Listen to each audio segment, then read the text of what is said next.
G'day and welcome to another edition of Chamber Chirp. This afternoon we're at the 13th World Chambers Congress in Geneva, and it is my absolute pleasure to introduce to our viewers Richard Burge. Good Hi, to see you, Richard. Aaron. Hi. Richard is the CEO of the London Chamber of Commerce, and just that title should give you an idea as to what the job can mean. Richard, how are you finding this Congress?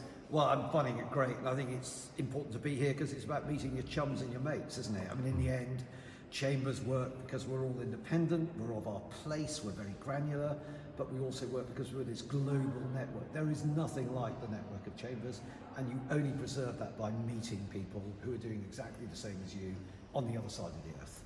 Well said, Richard. And there are 1,500 delegates from 130 countries at Geneva at this conference.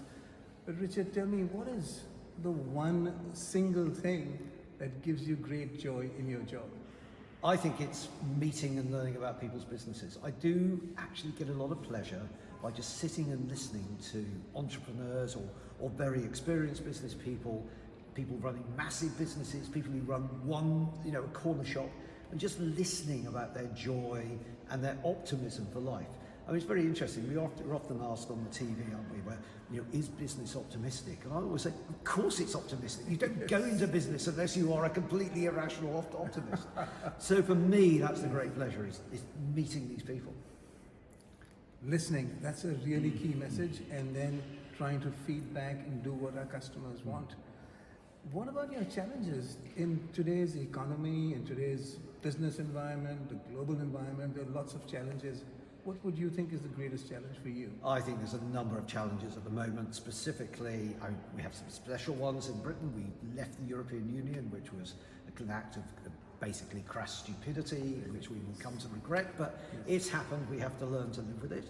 I think there are various other countervailing pressures, but the most important one for me is the world seems to be slipping away from a real sense of multilateral engagement, where we're trying to share prosperity, we're trying to make the cake bigger for everyone. Yes. And we seem to enter into this ghastly transactional world where lots of very powerful countries want to not just have a deal which is good for them, they don't really care about the deal for the other person. And it's always struck me about trade deals in exactly the same way in contracts. You've got to be sure the person you're signing that contract with is happy and feels they're getting something out of it as well. If they feel they're just being screwed, the contract doesn't last very long, and the same will happen with trade. So I'm very worried about this sort of transactional approach to international relations. I couldn't agree more, Richard. It's been a topic of discussion in many places. My chair, Daniel, and I have been talking about this as well.